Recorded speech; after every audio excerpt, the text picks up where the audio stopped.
Welcome back to Birds of a Feather. This is your daily Baltimore sports podcast. My name is Nathan Stroud, and today we're going to be talking about the Orioles and Rays Game 2 of their three-game series. The second game ended a little bit ago, and unfortunately the Orioles lose this game 11-3 in a straight-up embarrassing fashion. There really is no other words to describe it. The Orioles lost this game. It was a beatdown from the very beginning. Zach Eflin had a horrible start to this game. He got pulled after the first inning due to lower back tightness. But to be honest with you, he just didn't have it going even in the first inning. He gave up 5 hits and 4 runs in the first inning. And once again, Zach Eflin continues to struggle, especially early on in games. That is now 3 straight starts that have all been horrible for Zach. He did leave this game with a small injury. Hopefully it's not anything too serious. Again, he has been bad, but at the same time, we don't want to lose any pitchers due to injury. But we did pull him from this game after only 1 inning. So the advantage that this Orioles team had going into today and tomorrow, basically due to the pitching and, the bullpen rest. Because obviously yesterday the Orioles go out there and put up 22 runs. They really do work the pitching yesterday. They get the Orioles were able to manage and get through 6 pitchers from Tampa, and they had the advantage going into the rest of the series because they absolutely worked the Rays yesterday. So we're in a pretty uncomfortable position going into the next 2 games of the series. But the Orioles, that advantage completely disappeared the moment that we took Zach Eflin out after 1 inning. They said it's lower back tightness. They said it's not anything too serious. Hopefully he can avoid IL and be ready to go by his next scheduled start. But Zach Eflin does horrible in this game. Again, the Orioles were down 4-0 after the first inning early on. And then eventually it was 5-0, 6-0, 7-0, 8-0, and at one point the Orioles were down 9-0 in this game. The offense was completely non-existent. They scored 3 runs late in the game, but all of those runs just didn't matter. The game was over by then. Again, we were down 9-0, and those runs that the Orioles scored did not matter. It was from a Chadwick Trump home run, which was his first of the season. Congrats to him. And then Ramon Laureano also had a home run in this game as well. But it was too late. This game was already far over. The pitching was absolutely horrible tonight from the Orioles. And this game was pretty much the opposite of what happened yesterday. Obviously, the Orioles yesterday put up 22 runs. It was a historic game. Yesterday was the most amount of runs the Orioles have scored in a game in 25 years, since the year 2000. So, very historic game yesterday for the Orioles, but only the 2025 Baltimore Orioles would score 22 runs in a game, and then 20 hours later put up 3 runs in a game, and get absolutely blown out just like they blew out the other team the night before. So, back-to-back blowouts, one for each team to start this series. Obviously, the Orioles yesterday win 22-8, and they go up 1-0 in the series, and the Rays go out there and tie this series 1-1 today after they beat the Orioles 11-3. So, it was a beatdown from the start, very ugly. There was a couple errors early on as well from the defense, and overall, it was just a very sloppy game. And when Zach Eflin gave up those 4 runs early, you just kind of had a feeling that this game might be over. And Zach Eflin just has been giving up so many home runs. That's been the big thing for him.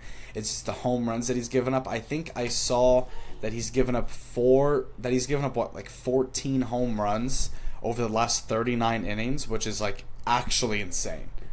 That is a ridiculous stat. I don't really know what's been going on with Zach. He's now had back-to-back-to-back really bad starts, and his ERA, I think, is sitting right below a 6 or at a 6 right now, which is horrible. Even for a Baltimore Orioles starting pitcher, that is horrible. Because guys like Dean Kramer's, worked the ERA up. Charlie Morton has worked their ERA up. Tomoyuki Sagano, his ERA has gone down quite a bit from what it was, but it's still sitting at a low 4. So Zach Eflin's really starting to scare me. This is now back-to-back days where your 2 most trusted starters, or the starters that you think that you trust the most in Tomoyuki Sagano and Zach Eflin, that's now back-to-back days where both of them had really bad starts. Luckily the Orioles offense was able to obviously show up in a big way yesterday and get the win in yesterday's game, which is a miracle based on the start that Tomoyuki Sagano had. But unfortunately the Orioles offense was not able to show up today. And at the same time, you can't necessarily blame them. I mean, they were down a lot early, and you can't ask them to have to come back from like 5, 6, 7 run deficits every single night. The Orioles offense just didn't really have it today. There's always the saying where if you have a super, super big scoring game one day where you put up like 15, 16, 17, 18, even 20 runs in a game, usually a lot of people say that you used all the runs in one game. So it looks like that may be true. Obviously, the Orioles put up 22 runs yesterday. Then they go out there and put up 3 runs today. And all of a sudden, the series is tied. And hopefully the Orioles can, get back on track tomorrow and get the series win against the Rays, because it is very much needed. Like, they cannot lose tomorrow at all. But we'll see what happens with that. So let's just go over this Orioles game. Going over this Orioles and Rays game, again, it was a beatdown from the beginning. The Orioles were down in this game 4-0 after, the top of the first, and then all of a sudden, going into the bottom of the fourth, it was 8-0. So, around the fourth inning is kind of when we all knew that it was over. We're going to start with the pitching in this game. Zach Eflin in this game only goes 1 inning. Obviously, we pull him due to lower back tightness. They said that they don't think it's going to be anything too serious, so I think he's going to avoid IL, which is good. But Zach Eflin gets the loss in this game, obviously. He's now 6-5 on the season. He only goes 1 inning, gives up 5 hits, 4 runs, and a home run. A horrible day from Zach Eflin. And one of the home runs that he gave up to Jonathan Aranda was like a 470-foot missile. So not a good outing at all from Zach Eflin, and it was cut short as well. And then Blewett came out. He pitched 2.2 innings. He gave up 2 hits, 4 runs, 3 walks, and a homer as well. A 56 pitch count across 2.2 innings. So it was a mess. It was an absolute mess for the Orioles today. We used 5 pitchers in this game, while the Rays only had to use 2. So the Orioles going into this game had a big bullpen, advantage in terms of the rest. And now that is actually completely all gone.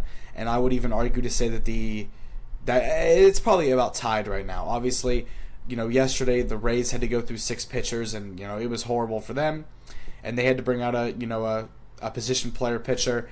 And then today the Orioles had to go through 5 pitchers and bring out a position player pitcher. Who shout out to Luis Vasquez, by the way. He pitched 2 innings, gave up 3 hits, but no runs. He is a shortstop, by the way. He is like our 3rd string shortstop, and he went out there and pitched 2 scoreless innings. Like, that's better than some relievers in baseball right now. So shout out to him. He's definitely got to be one of the best position player pitchers in baseball because of that. Like, that's actually very impressive. I think he's pitched like 4 innings this season, and he hasn't given up a run in any of them. So, shout out to Vasquez. He's been, a great position player pitcher. Obviously, you never want to see a position player pitcher because most of the time that means that you're losing by a lot of runs like today. But, obviously, the Orioles had to bring out a position player pitcher in the 8th and 9th innings so they could have their bullpen somewhat rested going into tomorrow's game for the series, because again, they know how valuable that game is and how badly they have to win that game. But Cade Stroud gave up a run in this game. Gregory Soto doesn't give up a run, and then Andrew Kitchers gives up 2 runs. So it was just a disaster for the Orioles. Again, 11 runs the Rays scored on us. The Orioles only put up 3 runs. The Orioles also committed 2 errors in this game. Both of them were throwing errors. But going over the offense, Jackson Holliday was the leadoff guy. He goes 3 for 5. 3-hit day from Jackson Holliday. He's one of 2 players that had multi-hit days. So shout out to Jackson. He's been heating up, obviously, right around the corner from All-Star break. The potential starting second baseman for the All-Star game. So we'll see how that goes. Ramon Urias was batting second.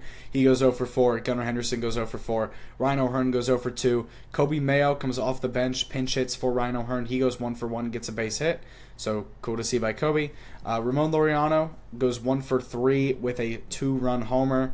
Colton Cowser goes 0 for 3. Gary Sanchez 0 for 4. Cedric Mullins 0 for 4. And then Chadwick Tromp goes 2 for 4 with his first home run of the season, and like the first home run he's hit in 3 years. So shout out to Chadwick. Got a home run. Obviously, it didn't really matter, but it was still cool to see a home run hit. So Chadwick got a home run. Ramon Laureano got a 2-run home run. So all of the Orioles' runs today were produced off of homers. And then also, if you see, Jordan Westbrook is not in the lineup today. So they did say that he re-aggravated that same finger injury. but he should be avoiding IL. So he shouldn't be having to go on the IL list. He should be, day to day. He might miss a few games, but it shouldn't be anything long term. So that is good to hear. It's not as bad as the other re-aggravation when he actually had to go back on IL. So that's good news from Jordan Westburg. But yeah, the offense didn't do anything. They left 7 guys on base, went 0 for 4 with runners in scoring position. But at the same time, I don't really expect the offense to do anything. I mean, they were down 8-0 early. I'm not going to expect my team to come back from that. When we were down 6-0 yesterday, I didn't expect them to come back from that and put up 22 runs. So shout out to them. Again, the Orioles offense just couldn't do anything today. The pitching couldn't do anything today. They were down a lot early, and they just could not recover. Yesterday they put up the 22 runs, and it was a great time. But at the same time, as we've talked about multiple times this season with the Orioles, if they play really well in one game, they will turn around the very next day and play like trash. And this team just doesn't, again, they just can't find a rhythm. They can't find any sort of momentum in anything that they do. So, again, they can put up 22 runs in a game, and it looks amazing, and it looked grand, and oh my God, the most amount of runs we've put up in 25 years. And then they'll go out there the next day, and the pitching will suck again, and the offense can't do anything. And then all of a sudden, the series is tied 1-1, and you're going into a rubber match game where most of the time this season, where the Orioles have won the first game, they'll find a way to lose the next 2 and lose a lot of series. That's how they've lost so many different series this season, is they'll win the first game and then lose the next 2 in heartbreaking fashion. And the amount of rubber matches that they've lost this year is crazy. So again, tomorrow is the most must-win of must-wins that we've had all season. Every series moving forward is growing more important by the day, or more important by the series. And at the same time, all this Orioles team can do is take it one series at a time. They can't really look too ahead of the future. They have to focus on winning the series that they have. But if they do lose tomorrow, and they lose the series tomorrow, after winning the first game by 20, if the Orioles lose this series, right? Game 1 of this series, they put up 22 runs. They have the huge pitching advantage for the rest of the series. Then, Game 2 of the series, we have to pull our pitcher after the first inning due to injury. All of a sudden, the advantage is completely gone, and it's probably flipped the other way. So now we're going into tomorrow's game. Dean Kramer is going to be pitching tomorrow's game with the series on the line. Hopefully he can get the job done. Again, this Orioles team has to win tomorrow, because if they lose tomorrow, they're back to being 13 games below 500, and that is a horrible, horrible spot to be in. But if they can win tomorrow, they move it back to being 11 games below 500, and you just have to move forward to the next series and keep doing your best, because that's all that they can do, is just win as many series and games as they possibly can to dig themselves out of this hole. Because it's going to take a lot to get out of this hole, but it's because they did a lot to get themselves in this hole. So, as Ben McDonald said on the broadcast today, they were talking about kind of what they want the Orioles to do over the next 14 games to see what they would have to do to get back into the season. Well, now there's only 13 games left until the end of not the end of the season, only 13 games left until All-Star break. And to be honest with you, starting tomorrow, the Orioles honestly need to go 10-3 or 9-4 minimum to even say that they have a chance to get back into the season, to make mid to late July even worth playing. And worth thinking about trying this season. So they're going to have to go on a very, very hot stretch of games here soon. Will they do it? I don't know. This team has showed a tiny bit of momentum earlier on this month, and then it's completely evaporated away just due to some injuries, again, due to pitching performances being bad again. During the little hot stretch that they were on, the pitching was actually playing well. The offense was producing runs, and now all of a sudden the pitching has kind of reverted back to what we thought it was going to be. And the offense is doing better, but it's just not enough. So again, this series is tied 1-1 going into tomorrow's game. Must-win series. If they lose tomorrow, they'll be like right now they're sitting at 35-47. Right now they're 12 games below 500, and we're about to hit the 29th of June. So again, that's not a good position to be in. And I'm just going to be honest. I'm not going to sugarcoat things. It's not a good position to be in, because this team has expectations to make the playoffs. This team had expectations to maybe even make some sort of a run in the playoffs, or be buyers at the deadline, maybe going into the season thinking, okay, maybe they could trade for some sort of ace at the deadline or something. this team is looking like it's going to be big sellers at the deadline, because a lot of teams are going to be interested in a lot of guys on our team, including guys like Cedric and Ryan O'Hearn and Felix Bautista. I don't even know if people are going to be interested in Zach Eflin anymore. But Tomoyuki Sagano, people are going to probably be interested in as well. We'll see what happens by the end of July. I mean, there's pretty much a month until the trade deadline, so they really have a month to really get their act together. Like, really get their act together. Like, they need to go on an absolute historic, like, 2024 Mets type of run in July if they want to get back into the season. Again, if we want to talk about me giving up hope, I don't really know where I stand. Obviously, you can sit there and say that the Orioles are back after yesterday's game, but at the same time, that's only one win. Winning 22-8 counts the exact same as if you're winning 2-1.